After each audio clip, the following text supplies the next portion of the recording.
21 leçons pour le 21e siècle par Yuval Noah Harari. Lu par Liam Maloney, droit d'auteur, le contenu de ce livre est la propriété intellectuelle de l'IA. Le plagiat, la distribution et la commercialisation du contenu du livre requièrent l'autorisation de l'IA. Mise en garde, l'IA n'est pas responsable de l'usage que fait le lecteur des astuces, des informations et des recommandations indiquées dans ce livre. La véracité et la fiabilité du contenu du livre ne sont pas certifiées. Le lecteur est tenu de se renseigner auprès d'experts et de sources d'informations fiables pour s'assurer qu'il fait un usage adéquat de ce livre. Introduction. Dans un monde inondé d'informations sans pertinence, le pouvoir appartient à la clarté. En théorie, chacun peut prendre part au débat sur l'avenir de l'humanité, mais il n'est pas si facile de garder une vision claire. Souvent, nous ne nous apercevons même pas qu'un débat est en cours et ignorons quelles sont les questions clés. Des milliards d'entre nous ne peuvent guère se payer le luxe d'enquêter car nous avons des choses plus pressantes à faire. Aller au travail, nous occuper de nos enfants ou prendre soin de nos vieux parents. L'histoire, hélas, ne vous fera aucune fleur. Si l'histoire de l'humanité se décide en votre absence, parce que vous êtes trop occupés à nourrir et habiller vos enfants, ni eux ni vous n'échapperont aux conséquences. C'est très injuste, mais qui a dit que l'histoire était juste? Historien, je n'ai ni vivres ni vêtements à distribuer. En revanche, je puis essayer d'apporter un peu de clarté, et ce faisant aider à aplanir le terrain de jeu global. Si cela donne ne serait-ce qu'à une poignée de gens supplémentaires le moyen de prendre part au débat sur l'avenir de notre espèce, j'aurais fait mon travail. Dans mon premier livre, Sapiens, j'ai survolé le passé de l'homme, examinant comment un singe insignifiant est devenu le maître de la planète Terre. Homo Deus, mon deuxième livre, explore l'avenir de la vie à long terme, envisageant comment les humains pourraient finalement devenir des dieux, et quelle pourrait être la destinée ultime de l'intelligence et de la conscience. Dans ce livre-ci, j'entends faire un zoom sur l'ici et maintenant. Je me concentre sur les affaires courantes et l'avenir immédiat des sociétés humaines. Que se passe-t-il actuellement? Quels sont les plus grands défis et choix du jour? À quoi devrions-nous prêter attention? Que devons-nous enseigner à nos enfants? Bien entendu, qui dit 7 milliards d'habitants, dit 7 milliards d'ordres du jour, et pouvoir prendre du recul est un luxe relativement rare. Une mère célibataire qui se bat pour élever 2 enfants dans un bidonville de Bombay ne pense qu'à leur prochain repas. Les réfugiés entassés sur une embarcation au milieu de la Méditerranée scrutent l'horizon, essayant d'apercevoir la terre, et un moribond, dans un hôpital surpeuplé de Londres, rassemble ses dernières forces pour respirer encore un peu. Tous ont des problèmes autrement plus urgents que le réchauffement climatique ou la crise de la démocratie libérale. Aucun livre ne saurait rendre justice à tout cela, et je n'ai pas de leçons à donner aux gens qui sont dans de telles situations. Je puis seulement espérer apprendre d'eux. Mon ordre du jour est ici global. J'examine les grandes forces qui façonnent les sociétés à travers le monde et sont susceptibles d'influencer l'avenir de notre planète dans son ensemble. Le changement climatique peut bien sortir des préoccupations des gens pris par des urgences vitales, mais il pourrait finir par rendre inhabitables les bidonvilles de Bombay, envoyer d'énormes nouvelles vagues de réfugiés à travers la Méditerranée et déboucher sur une crise mondiale du système de santé. La réalité se compose de multiples fils, et ce livre s'efforce de passer en revue divers aspects de notre situation globale, sans prétendre à l'exhaustivité. À la différence de Sapiens et d'Homo Deus, il ne s'agit pas d'un récit historique, mais d'un choix de leçons. Et ces leçons ne se concluent pas sur des réponses simples. Leur propos est de stimuler la réflexion et d'aider les lecteurs à participer à quelques-unes des grandes conversations de notre temps. Le livre a bel et bien été écrit en conversation avec le public. Nombre des chapitres ont été composés en réponse à des questions que m'ont posées lecteurs, journalistes et collègues. Des versions antérieures de certaines sections ont déjà paru sous diverses formes, me donnant l'occasion de recevoir des commentaires et d'affûter mes arguments. Certains passages traitent de technologie, d'autres de politique, d'autres encore de religion ou d'art. Certains chapitres célèbrent la sagesse humaine, d'autres éclairent le rôle crucial de la bêtise. La question primordiale n'en demeure pas moins la même. Que se passe-t-il dans le monde actuel? Quel est le sens profond des événements? Que signifie l'ascension de Donald Trump?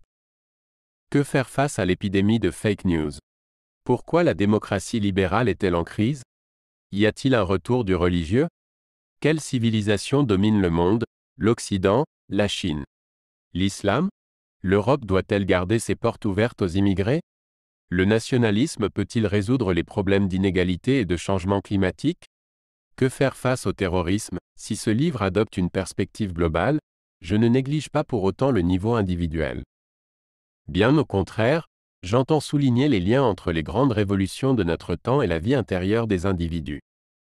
Le terrorisme, par exemple, est un problème politique mondial en même temps qu'un mécanisme psychologique intérieur.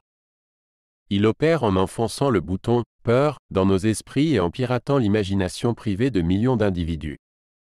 De même, la crise de la démocratie libérale ne se joue pas simplement dans les parlements et les bureaux de vote, mais aussi dans les neurones et les synapses.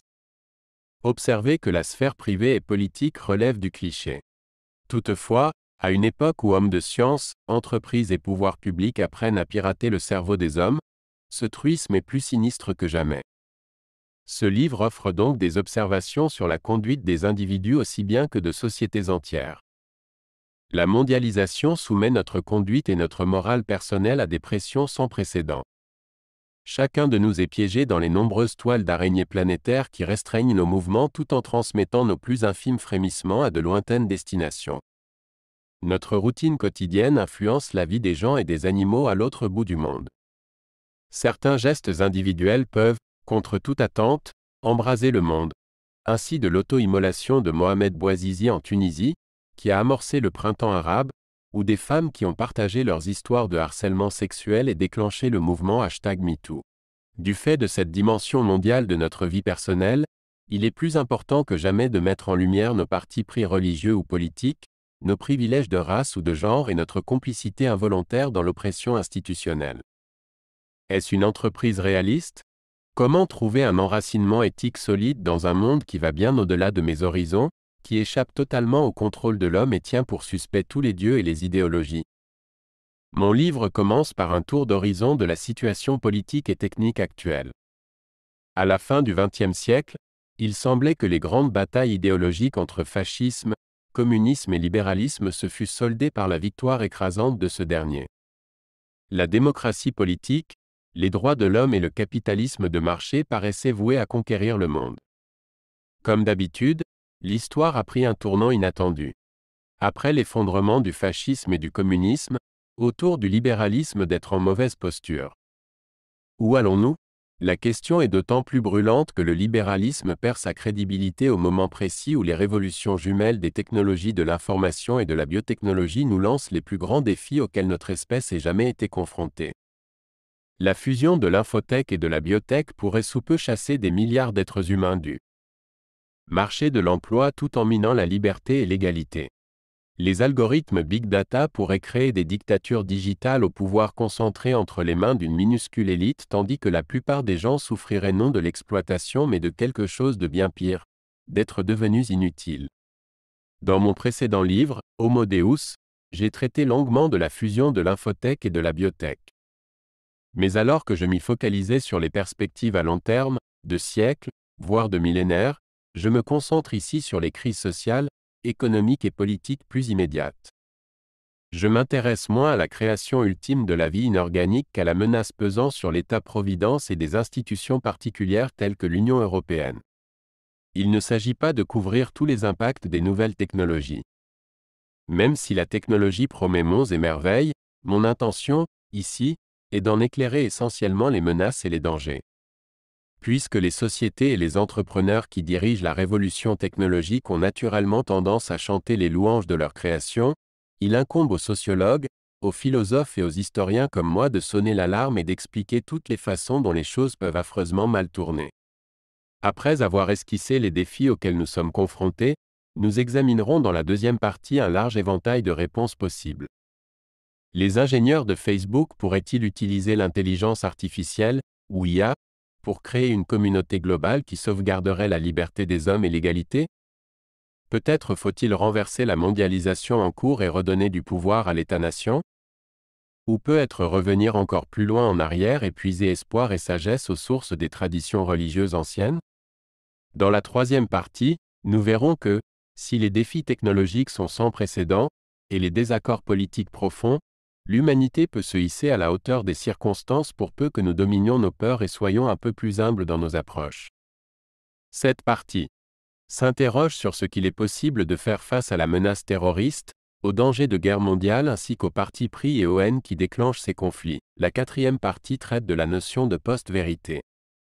Il s'agit ici de se demander comment nous pouvons encore comprendre les évolutions mondiales et distinguer les mauvaises actions de la justice.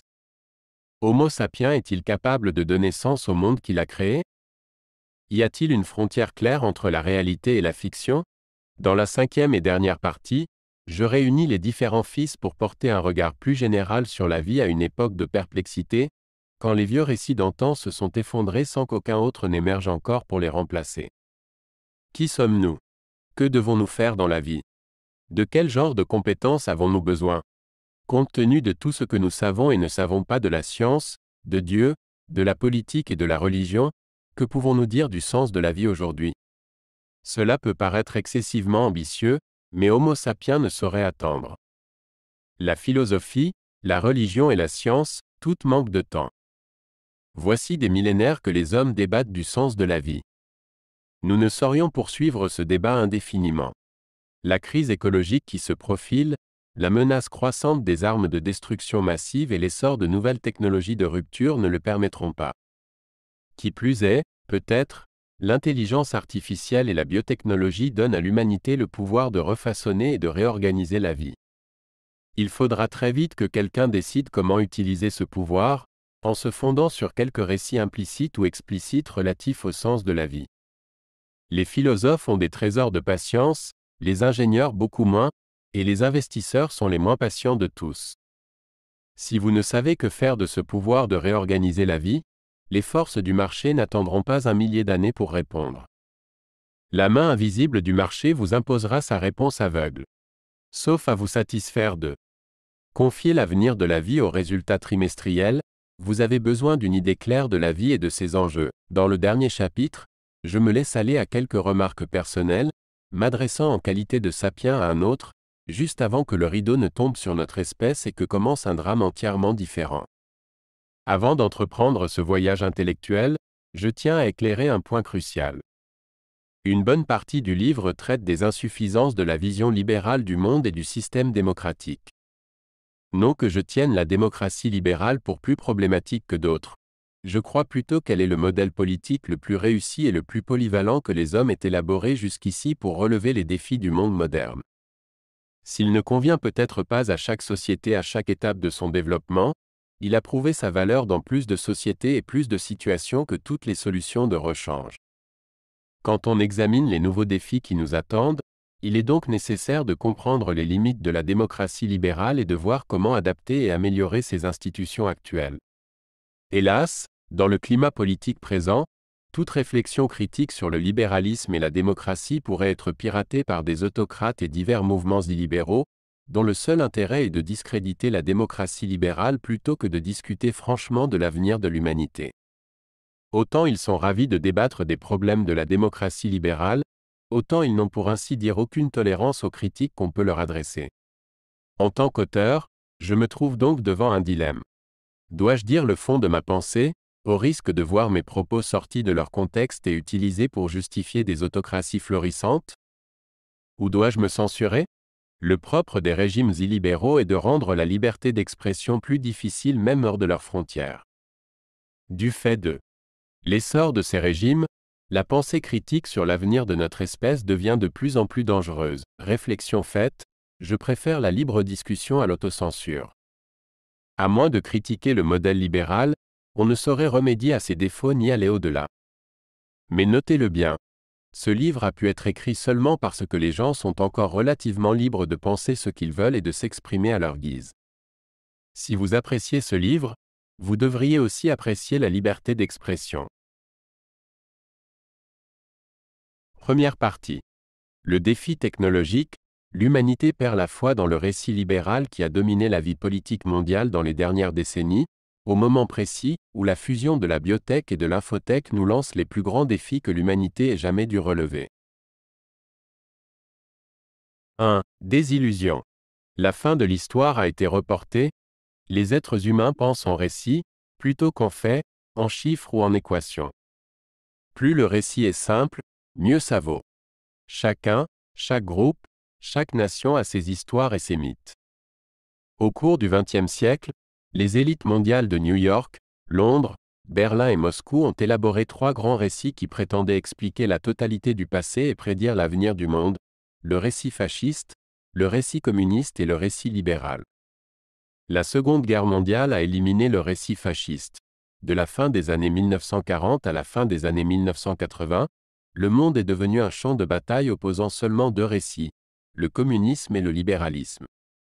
Le récit communiste s'est effondré, le récit libéral restant le guide dominant du passé humain et l'indispensable manuel de l'avenir du monde. Du moins était-ce le sentiment de l'élite mondiale. Le récit libéral célèbre la valeur et la force de la liberté. Depuis des millénaires, à l'en croire, l'humanité vivait sous des régimes oppressifs qui accordaient au peuple peu de droits politiques, d'opportunités économiques ou de libertés personnelles, et qui restreignaient fortement la circulation des personnes, des idées et des biens. Mais le peuple s'est battu pour sa liberté. Pas à pas, celle-ci a gagné du terrain. Les régimes démocratiques ont remplacé les dictatures brutales. La libre entreprise a triomphé des restrictions économiques. Les hommes ont appris à penser par eux-mêmes et à écouter leur cœur, plutôt que d'obéir aveuglément à des prêtres fanatiques et à des traditions rigides. Grandes routes, ponts robustes et aéroports animés ont remplacé murs, douves et barbelés. Tout n'est pas pour le mieux dans le monde, le récit libéral l'admet. Subsiste encore maints obstacles à surmonter. Des tyrans dominent encore une bonne partie de la planète. Même dans les pays les plus libéraux, beaucoup de citoyens souffrent de la pauvreté, de la violence et de l'oppression. Mais au moins savons-nous ce qu'il faut faire pour résoudre ces problèmes. Donner aux gens plus de liberté. Nous devons protéger les droits de l'homme, accorder à tout le monde le droit de vote, libérer les marchés, permettre aux hommes, aux idées et aux biens de circuler dans le monde aussi librement que possible. Suivant cette panacée libérale, acceptée, moyennant de légères variantes, par George W. Bush comme par Barack Obama, nous assurerons la paix et la prospérité pour tous si seulement nous continuons de libéraliser et de mondialiser nos systèmes politiques et économiques. Les pays qui rejoignent cette irrésistible marche du progrès en seront bientôt récompensés par la paix et la prospérité. Ceux qui essaient de résister à l'inéluctable en subiront les conséquences, jusqu'au jour où eux aussi verront la lumière, ouvriront leurs frontières et libéraliseront leur société, leur régime politique et leur marché. Cela peut prendre du temps, mais même la Corée du Nord, l'Irak et le Salvador finiront par ressembler au Danemark ou à l'Iowa. Dans les années 1990 et 2000, ce récit est devenu un mantra planétaire. Du Brésil à l'Inde, maints gouvernements ont adopté les recettes libérales dans un effort pour rejoindre la marche inexorable de l'histoire. Ceux qui n'en ont rien fait faisaient figure de fossiles d'une ère révolue. En 1997, le président américain Bill Clinton eut l'aplomb d'en faire le reproche aux autorités chinoises. Leur refus de libéraliser leur régime politique les situait du mauvais côté de l'histoire. Depuis la crise financière mondiale de 2008, les habitants du monde entier sont de plus en plus revenus de leurs illusions au sujet du récit libéral. La vogue est de nouveau au mur et au pare-feu. La résistance à l'immigration et aux accords commerciaux s'amplifie.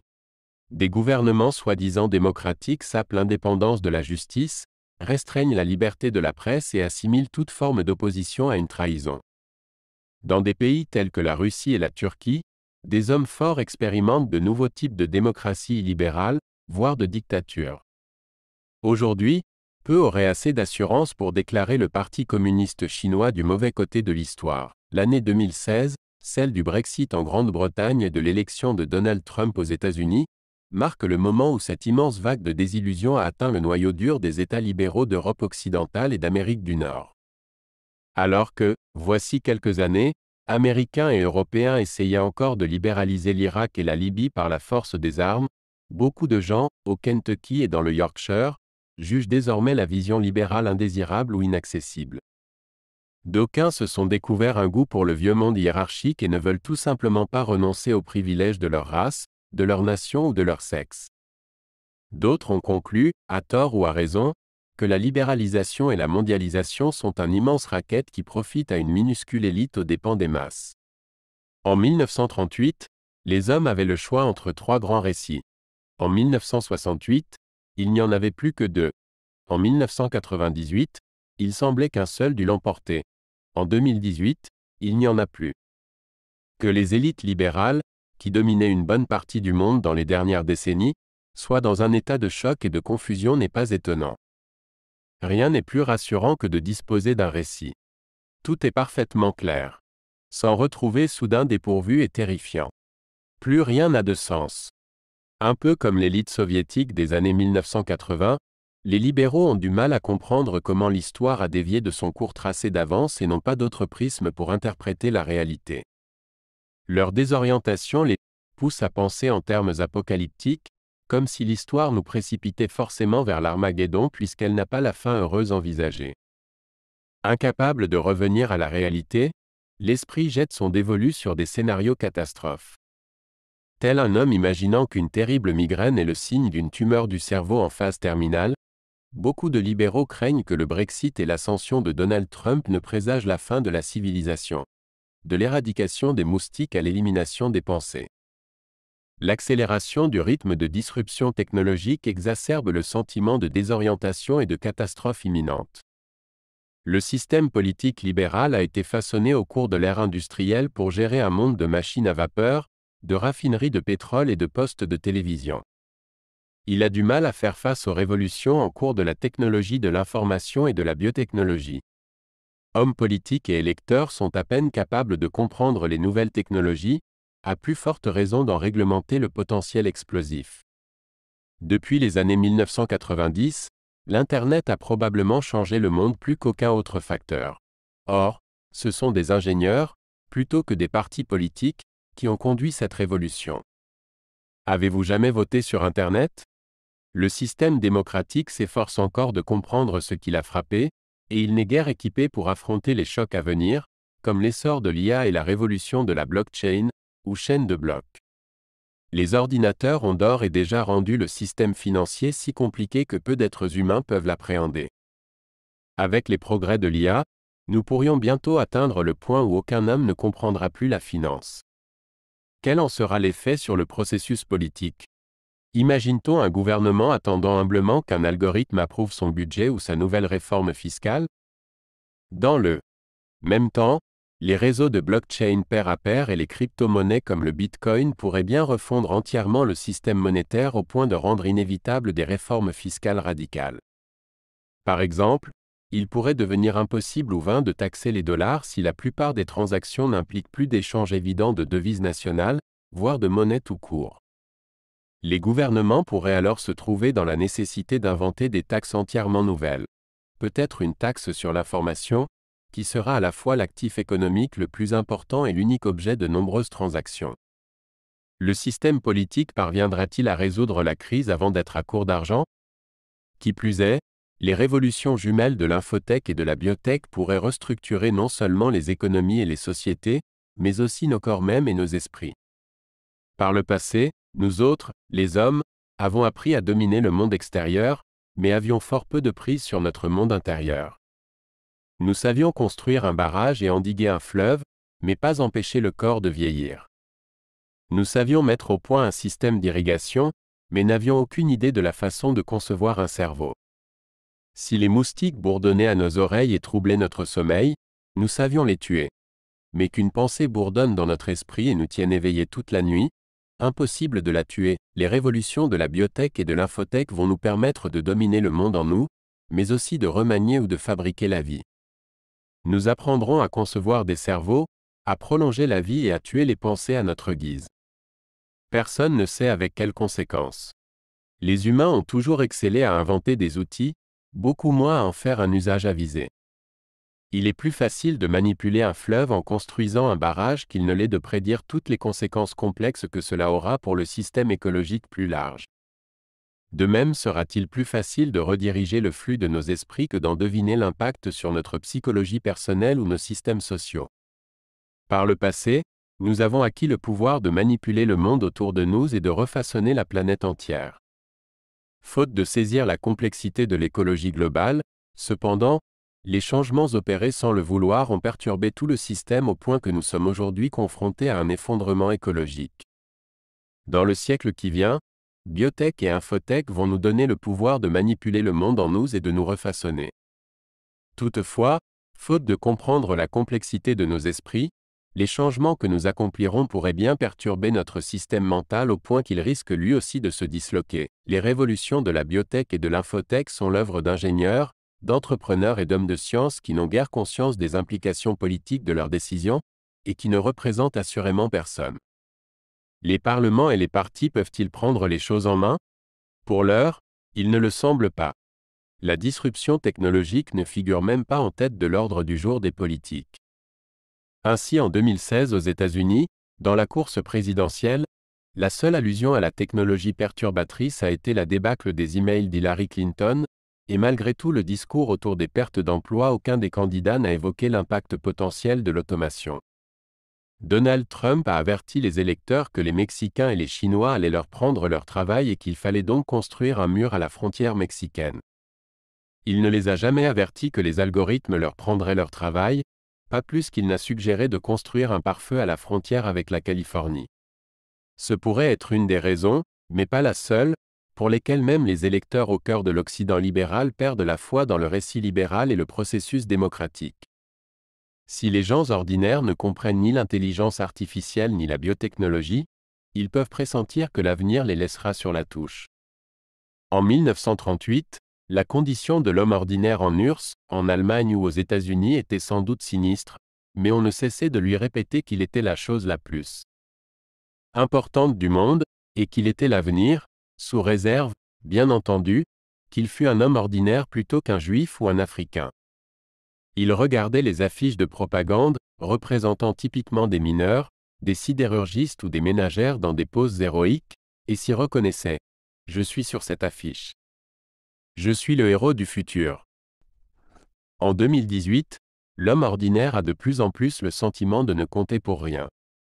Les conférences TED, Technology, Entertainment and Design, organisées par la fondation américaine Sapling, pour diffuser les « idées qui en valent la peine », les think tanks gouvernementaux et les conférences sur la high-tech se gargarisent de mots mystérieux, mondialisation, chaîne de blocs, génie génétique, intelligence artificielle, machine learning ou apprentissage automatique, et les gens ordinaires peuvent bien subodorer qu'aucun de ces mots ne les concerne. Le récit libéral était celui des hommes ordinaires. Comment peut-il garder la moindre pertinence dans le monde des cyborgs et des algorithmes de réseau? Au XXe siècle, les masses se sont révoltées contre l'exploitation et ont cherché à traduire leur rôle économique vital en pouvoir politique. Aujourd'hui, les masses redoutent de ne compter pour rien, et ont hâte d'utiliser ce qu'il leur reste de pouvoir politique avant qu'il ne soit trop tard. Le Brexit et l'ascension de Trump pourraient ainsi mettre en évidence une trajectoire opposée à celle des révolutions socialistes traditionnelles. Les révolutions russes, chinoises et cubaines ont été l'œuvre de personnes qui avaient une importance vitale pour l'économie, mais qui manquaient de pouvoir politique. En 2016, Trump et le Brexit ont reçu l'appui de quantité de gens qui avaient encore du pouvoir politique mais qui redoutaient de perdre leur valeur économique. Peut-être les révoltes populistes du XXIe siècle ne viseront-elles pas une élite économique qui exploite le peuple, mais une élite qui n'a plus besoin de lui. 6. Ce pourrait bien être une bataille perdue d'avance. Il est bien plus dur de lutter contre l'insignifiance que contre l'exploitation. Le phénix libéral, ce n'est pas la première fois que le récit libéral est confronté à une crise de confiance. Depuis qu'il a acquis une influence mondiale, dans la seconde moitié du XIXe siècle, il a affronté des crises périodiques. La première ère de la mondialisation et de la libéralisation s'est terminée dans le bain de sang de la Première Guerre mondiale, quand la politique des puissances impériales a interrompu la marche mondiale du progrès. Dans les jours qui suivirent le meurtre de l'archiduc François Ferdinand à Sarajevo, il apparut que les grandes puissances croyaient à l'impérialisme bien plus qu'au libéralisme et, plutôt que d'unir le monde par un commerce libre et pacifique, elles s'efforcèrent de conquérir par la force brute une plus grosse part du globe. Le libéralisme n'en survécut pas moins à ce moment François Ferdinand, et sortit de ce maelstrom plus fort qu'avant, promettant que c'était la der des der. La terrible boucherie avait prétendument appris à l'humanité le prix terrible de l'impérialisme. L'humanité était enfin prête à créer un nouvel ordre mondial fondé sur les principes de liberté et de paix. Puis vint le « moment Hitler », quand, dans les années 1930 et au début des années 1940, le fascisme parut un temps irrésistible. La victoire sur cette menace ne fit qu'introduire la suivante. Durant le « moment Che Guevara », entre les années 1950 et 1970, il sembla de nouveau que le libéralisme fut en bout de course, et que l'avenir appartint au communisme. Finalement, c'est le communisme qui s'effondra. Le supermarché se révéla bien plus coriace que le goulag. Qui plus est, le récit libéral s'est montré beaucoup plus souple et dynamique que ses adversaires. Il a triomphé de l'impérialisme, du fascisme et du communisme, en adoptant certaines de leurs idées et pratiques les meilleures. Le récit libéral aura notamment appris du communisme à élargir le cercle de l'empathie et à accorder une valeur non seulement à la liberté mais aussi à l'égalité. Au début, le récit libéral se souciait surtout des libertés et privilèges des bourgeois européens, mais fermait apparemment les yeux sur le sort de la classe ouvrière, des femmes et des non-occidentaux. Quand, en 1918, la France et la Grande-Bretagne parlèrent tout excités de liberté, elles ne pensaient pas au sujet de leurs empires mondiaux. Aux revendications indiennes d'autodétermination, par exemple, les Britanniques répondirent en 1919 par le massacre d'Amritsar, tuant par centaines des manifestants non armés. Même dans le sillage de la Seconde Guerre mondiale, les libéraux occidentaux eurent le plus grand mal à appliquer leurs valeurs prétendument universelles aux populations non occidentales. En 1945, à peine sortis de 5 années d'occupation nazie brutale, la première chose que firent les Hollandais fut de lever une armée et de l'envoyer à l'autre bout du monde pour réoccuper leur ancienne colonie d'Indonésie. Alors qu'en 1940 les Hollandais avaient abandonné leur indépendance après un peu plus de 4 jours, ils livrèrent plus de 4 longues années de combats acharnés pour empêcher l'indépendance indonésienne. Pas étonnant que de nombreux mouvements de libération nationale à travers le monde aient placé leurs espoirs dans les communistes de Moscou ou de Pékin plutôt que dans les champions autoproclamés de la liberté en Occident. Progressivement, cependant, le récit libéral a élargi ses horizons et, au moins en théorie, a fini par célébrer les libertés et les droits de tous les êtres humains sans exception. Le cercle de liberté s'amplifiant, le récit libéral a aussi fini par mesurer l'importance des programmes sociaux de style communiste. La liberté est sans valeur si elle ne s'accompagne d'une forme de sécurité sociale. Les États-providence sociodémocrates devaient donc associer la démocratie et les droits de l'homme à des services de santé et un enseignement placés sous la coupe de l'État. Même, le pays ultra-capitaliste que sont les États-Unis a compris que la protection de la liberté requiert au moins quelques services sociaux. Les enfants faméliques n'ont aucune liberté. Au début des années 1990, penseurs et politiciens ont salué « la fin de l'histoire », affirmant avec aplomb que toutes les grandes questions politiques et économiques du passé avaient été réglées et que le package libéral rénové démocratie, droits de l'homme, marchés ouverts à la concurrence et services sociaux, demeurait seul en lice. Il semblait destiné à se propager à travers le monde, à surmonter tous les obstacles et à transformer l'humanité en une seule communauté mondiale libre. Pourtant, l'histoire n'a pas pris fin. Après les moments François Ferdinand, Hitler et Che Guevara, voici le moment Trump. Cette fois-ci, cependant, le récit libéral n'est pas confronté à un adversaire idéologique cohérent comme l'impérialisme, le fascisme ou le communisme. Le moment Trump est bien plus nihiliste. Si les grands mouvements du XXe siècle avaient tous une vision de l'espèce humaine dans son ensemble, domination du monde, révolution ou libération, Donald Trump n'offre rien de tel. Au contraire, son message principal est qu'il n'appartient pas à l'Amérique de formuler et de promouvoir une vision globale. De même, les partisans britanniques du Brexit n'ont guère de projet pour l'avenir du Royaume des Unis. L'avenir de l'Europe et du monde est très loin de leur horizon. La plupart des gens qui ont voté Trump et le Brexit n'ont pas rejeté le package libéral dans sa totalité. Ils ont simplement perdu la foi dans sa part de mondialisation. Ils croient encore à la démocratie, au marché, aux droits de l'homme et à la responsabilité sociale, mais ils pensent que ces belles idées peuvent s'arrêter à la frontière. En fait, ils croient que, pour préserver la liberté et la prospérité au Yorkshire ou dans le Kentucky, mieux vaut construire un mur à la frontière et adopter des politiques illibérales envers les étrangers. L'essor de la superpuissance chinoise en est en quelque sorte le miroir. Méfiante à l'idée de libéraliser son régime, elle a adopté une approche plus libérale du reste du monde. S'agissant du libre-échange et de coopération internationale, Xi Jinping semble être le vrai successeur d'Obama. Ayant mis le marxisme-léninisme en veilleuse, la Chine paraît assez satisfaite de l'ordre international libéral. La Russie résurgente se considère comme une rivale bien plus énergique de l'ordre libéral mondial. Elle a reconstitué sa puissance militaire, mais elle est idéologiquement en faillite.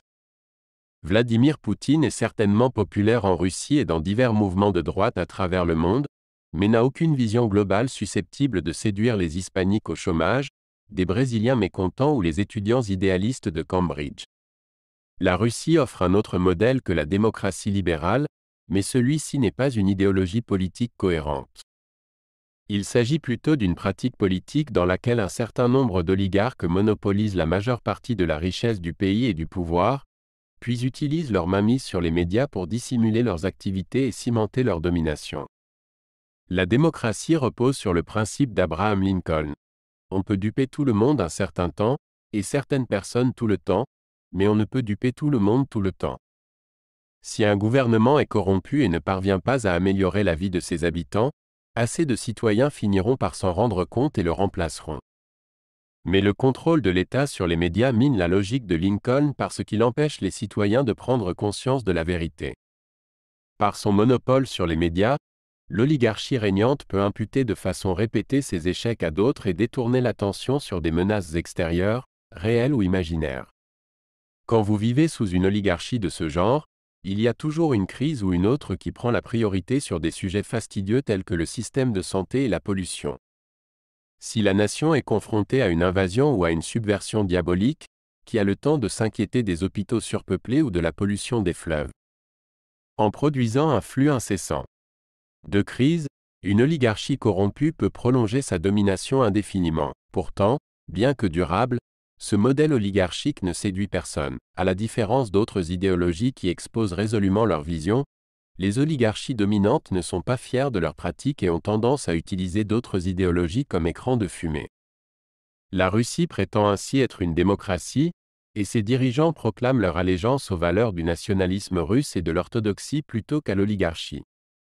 En France et en Grande-Bretagne, l'extrême droite peut compter sur l'aide russe et exprime son admiration pour Poutine, mais même son électorat ne voudrait pas vivre dans un pays qui copierait le modèle russe, un pays où la corruption est endémique, où les services fonctionnent mal, où l'état de droit est inexistant et où les inégalités sont renversantes.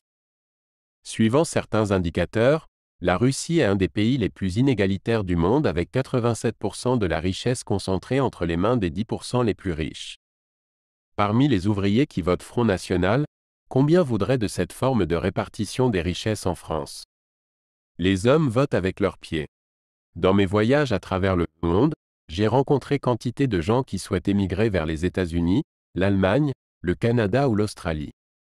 J'en ai croisé quelques-uns qui désirent aller en Chine ou au Japon. Mais je n'en ai pas vu un seul qui rêve d'émigrer vers la Russie. Quant à l'islam mondial, il attire surtout ceux qui sont nés dans son giron. S'il peut séduire certains en Syrie et en Irak, voire des jeunes musulmans aliénés en Allemagne et en Grande-Bretagne, on imagine mal la Grèce ou l'Afrique du Sud, sans parler du Canada ou de la Corée du Sud, rejoindre un califat mondial dans lequel elles verraient le remède à leurs problèmes. Dans ce cas aussi, les gens votent avec leurs pieds. Pour chaque jeune musulman qui a quitté l'Allemagne pour le Moyen-Orient afin de vivre sous une théocratie musulmane, il est probablement 100 jeunes moyens orientaux qui auraient aimé faire le voyage en sens inverse et commencer une vie nouvelle dans l'Allemagne libérale. Cela pourrait laisser penser que la crise actuelle de la foi est moins grave que les précédentes. Le libéral que les événements de ces dernières années poussent au désespoir devrait simplement se souvenir à quel point les choses semblaient pires en 1918, en 1938 ou en 1968. Au bout du compte, l'humanité n'abandonnera pas le récit libéral parce qu'elle n'a pas de solution de rechange. Les gens peuvent bien ruer dans les brancards mais, n'ayant nulle part ailleurs où aller, ils finiront par revenir. Inversement, ils peuvent totalement renoncer à l'idée même d'un récit global pour se réfugier plutôt dans un conte nationaliste ou religieux local. Au XXe siècle, les mouvements nationalistes ont été un acteur politique d'une extrême importance, mais il leur manquait une vision cohérente de l'avenir du monde au-delà de leur soutien à la division du globe en États-nations indépendants. Les nationalistes indonésiens combattirent la domination hollandaise, les nationalistes vietnamiens voulaient un Vietnam libre, mais il n'y avait pas de récit indonésien ou vietnamien concernant l'humanité dans son ensemble. Quand il leur fallait expliquer les relations que l'Indonésie, le Vietnam et tous les autres pays libres devaient entretenir les uns avec les autres, comment les hommes devaient affronter les problèmes globaux tels que la menace de la guerre nucléaire, les nationalistes se tournaient invariablement vers les idées libérales ou communistes. Or, si le libéralisme et le communisme sont désormais discrédités, peut-être les humains doivent-ils abandonner l'idée même d'un seul récit global? Tous ces récits généraux, même le communisme, n'étaient-ils pas, somme toute, le produit de l'impérialisme occidental? Pourquoi les villageois vietnamiens auraient-ils foi dans les cogitations d'un Allemand de Trèves ou d'un industriel de Manchester? Peut-être chaque pays doit-il suivre une voie idiosyncrasique définie par ses anciennes traditions? Peut-être même, pour changer, les Occidentaux doivent-ils cesser d'essayer de diriger le monde et se focaliser sur leurs affaires? Sans doute est-ce à cela qu'on assiste à travers le monde, alors que le vide laissé par l'effondrement du libéralisme est timidement rempli par les fantaisies nostalgiques de quelques âges d'or passé. Donald Trump a accompagné ses appels à l'isolationnisme américain d'une promesse de Make America Great Again, de « rendre sa grandeur à l'Amérique », comme si les États-Unis des années 1980 ou 1950 étaient une société parfaite que les Américains devraient d'une certaine façon recréer au XXIe siècle. Les Brexiteurs rêvent de faire de la Grande-Bretagne une puissance indépendante, comme s'ils vivaient encore au temps de la reine Victoria, et que le « splendide isolement » fut une politique viable au temps de l'Internet et du réchauffement climatique. Les élites chinoises ont redécouvert leur héritage autochtone impérial et confucéen, en complément, voire en substitut, de l'idéologie marxiste douteuse importée d'Occident. En Russie, la vision officielle de Poutine n'est pas de construire une oligarchie corrompue, mais consiste au fond à ressusciter le vieil empire tsariste. Un siècle après la révolution bolchevique, Poutine promet un retour aux vieilles gloires tsaristes, avec un gouvernement autocratique soutenu par le nationalisme russe et l'orthodoxie, étendant sa puissance de la Baltique au Caucase. De semblables rêves nostalgiques, mêlant attachement nationaliste et tradition religieuse, inspirent les régimes de l'Inde, de la Pologne, de la Turquie et de nombreux autres pays. Nulle part ces chimères ne sont plus extrêmes qu'au Moyen-Orient, où les islamistes voudraient copier le système établi par le prophète Muhammad à Médine voici 1400 ans, tandis qu'en Israël les juifs fondamentalistes dament même le pion aux islamistes et veulent remonter 2500 ans en arrière, au temps biblique. Certains membres du gouvernement de coalition ne cachent pas leur espoir de repousser les frontières de l'État moderne au plus près de celles de l'Israël de la Bible, de rétablir le droit biblique et même de reconstruire l'ancien temple de Jérusalem à la place de la mosquée Al-Aqsa. Les élites libérales observent avec horreur ces évolutions, espérant que l'humanité retrouvera à temps la voie libérale pour éviter la catastrophe. Dans son dernier discours de septembre 2016 aux Nations Unies, Obama a mis en garde ses auditeurs contre le retour à un monde profondément divisé et en définitive en conflit, suivant les lignes de partage séculaire, nationale, tribale, raciale et religieuse, les principes de l'ouverture des marchés et de la gouvernance responsable, de la démocratie. Des droits de l'homme et du droit international, demeurent le fondement le plus ferme du progrès humain dans ce siècle. Obama a justement observé que, malgré les nombreuses insuffisances du package libéral, son bilan est bien meilleur que celui des solutions de rechange. La plupart des hommes n'ont jamais connu plus de paix et de prospérité que sous l'égide de l'ordre libéral au début du XXIe siècle. Pour la première fois de l'histoire, les maladies infectieuses tuent moins que la vieillesse, la famine moins que l'obésité, et la violence moins que les accidents. Le libéralisme n'a cependant pas de réponse évidente aux plus gros problèmes que nous affrontons, l'effondrement écologique et la disruption technologique. Traditionnellement, le libéralisme s'en remettait à la croissance économique pour résoudre comme par magie des conflits politiques et sociaux épineux. Le libéralisme conciliait prolétariat et bourgeoisie, croyants et athées, indigènes et immigrés, européens et asiatiques, en promettant à tous une plus grosse part de gâteau. Celui-ci étant toujours plus gros, c'était possible. Toutefois, la croissance économique ne sauvera pas l'écosystème mondial, au contraire, elle est la cause de la crise écologique. Elle n'apportera pas non plus de solution à la disruption technologique, laquelle repose sur l'invention de technologies de rupture toujours plus nombreuses. Le récit libéral et la logique du capitalisme de marché encouragent les gens à nourrir de grandes espérances. Dans la dernière partie du XXe siècle, à Houston, Shanghai, Istanbul ou Sao Paulo, chaque génération a bénéficié d'un meilleur enseignement que la précédente, de soins médicaux supérieurs et de revenus plus élevés. Dans les prochaines décennies, toutefois, du fait d'une combinaison de disruptions technologiques et de débâcle écologique, la jeune génération pourra s'estimer heureuse si elle ne régresse pas. Il nous appartient donc de créer pour le monde un récit actualisé. De même que les bouleversements de la révolution industrielle donnèrent naissance aux idéologies nouvelles du XXe siècle, les prochaines révolutions de la biotechnologie et de la technologie de l'information exigent probablement des visions neuves. Les prochaines décennies pourraient bien se caractériser par un questionnement intense et la formulation de nouveaux modèles politiques et sociaux. Est-il possible que le libéralisme se réinvente une fois encore, comme il l'a fait dans le sillage des crises des années 1930 et 1960, pour ressurgir plus attrayant que jamais? La religion et le nationalisme traditionnel pourraient-ils fournir les réponses qui échappent aux libéraux? Pourraient-ils puiser dans la sagesse des anciens pour façonner une vision moderne du monde? À moins que le temps ne soit venu de rompre clairement avec le passé et d'élaborer un récit entièrement nouveau qui aille non seulement au-delà des dieux anciens et des nations, mais aussi des valeurs modernes centrales de la liberté et de l'égalité? Pour l'heure, l'humanité est loin de parvenir à un consensus sur ces questions. Nous en sommes encore au moment nihiliste de désillusion et de colère, où les gens ont perdu la foi dans les anciens récits sans en embrasser un nouveau. Quelle est donc la prochaine étape? D'abord mettre une sourdine aux prophéties de malheur, et passer du mode panique au mode stupéfaction. La panique est une forme d'hubris. Elle procède du sentiment béat de savoir exactement où sombre le monde. La stupéfaction est plus humble, donc plus clairvoyante.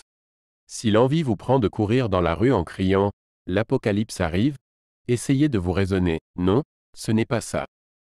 La vérité, c'est que je ne comprends pas ce qu'il se passe dans le monde. » Les chapitres suivants essaieront de clarifier une partie des nouvelles possibilités déroutantes auxquelles nous sommes confrontés, et de voir comment nous pourrions procéder. Avant d'explorer les réponses potentielles aux situations délicates de l'humanité, il importe de mieux saisir le défi technologique. Les révolutions de la technologie de l'information et de la biotechnologie sont encore balbutiantes, et il est permis de se demander dans quelle mesure elles sont vraiment responsables de la crise actuelle du libéralisme. À Birmingham, Istanbul, Saint-Pétersbourg et Bombay, la plupart des gens ont, au mieux, vaguement conscience de l'essor de l'intelligence artificielle et de son impact potentiel sur leur vie. Il ne fait cependant aucun doute que les révolutions technologiques vont prendre de l'élan au cours des toutes prochaines décennies et obligeront l'humanité à affronter les épreuves les plus redoutables qu'elle ait jamais rencontrées. Tout récit qui cherche à gagner l'allégeance de l'humanité sera jugé avant tout sur sa capacité de faire face aux révolutions jumelles de l'infotech et de la biotech. Si le libéralisme, le nationalisme, l'islam ou quelques credos inédits entend façonner le monde de l'an 2050, il ne suffira pas de donner sens à l'intelligence artificielle, au big data et au génie biologique. Il faudra aussi les incorporer à un nouveau récit qui ait du sens. Pour comprendre la nature de ce défi technologique, le mieux serait peut-être de partir du marché du travail. Depuis 2015, je sillonne le monde pour m'entretenir de la situation de l'humanité avec des responsables gouvernementaux, des hommes d'affaires, des militants ou des petits écoliers. Quand je les sens s'exaspérer ou lassés par tout ce discours sur l'intelligence artificielle, les algorithmes big data et le génie biologique, il me suffit habituellement de prononcer un mot magique pour capter à nouveau leur attention: emploi.